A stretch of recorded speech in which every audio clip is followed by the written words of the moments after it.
I've got a spooky story for you lot today. Now sit tight and prepare yourselves. This story is from a young man, a hiker named Pierre.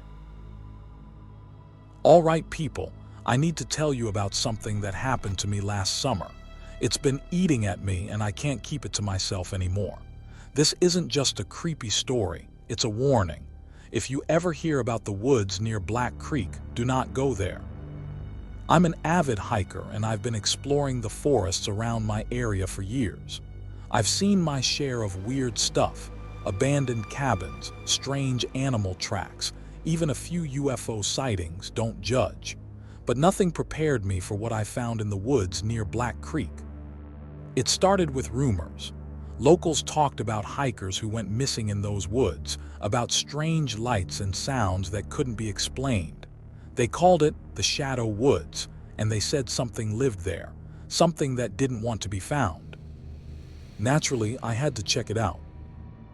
I went in during the day thinking it would be safer.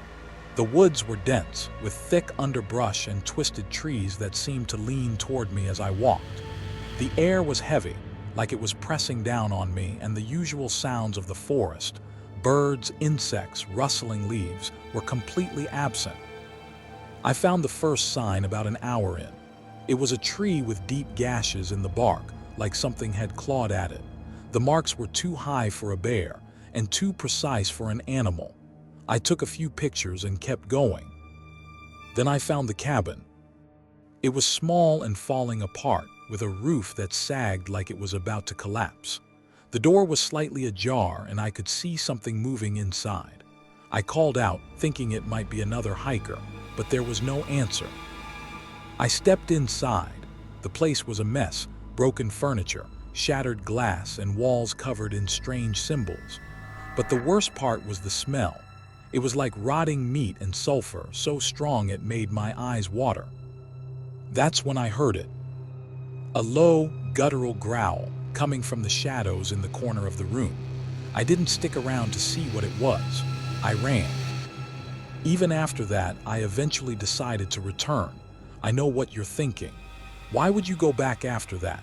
Honestly, I don't have a good answer. Maybe it was curiosity, or maybe it was something else, something pulling me back. This time, I went at night. I brought a flashlight, a knife, and a camera. I told myself I was being careful, but deep down, I knew I was pushing my luck. The woods were even creepier at night. The trees seemed to close in around me and the shadows moved in ways they shouldn't.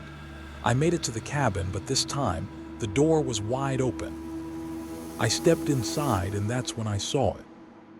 A figure standing in the corner. It was tall, way too tall, and its body was covered in what looked like black, oily fur.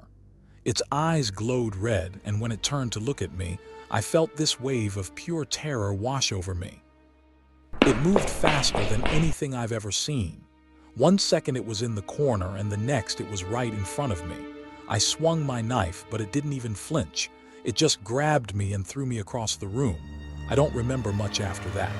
I woke up outside the cabin, covered in scratches and bruises. My knife was gone and my camera was smashed. I haven't been back to those woods and I never will. But sometimes at night, I hear something outside my window, a low growl like the one I heard in the cabin. And when I look out, I see shadows moving in the trees. I don't know what that thing was, but I do know this. It's not just in the woods anymore. So people, what do you think? Did I encounter a Wendigo, a skinwalker, or something else entirely? Either way, I'm just glad I'm still here to tell the story. Well, how was that? Like and subscribe for more scary stories. Don't forget to turn on notifications, share the video, and comment how much you liked the story.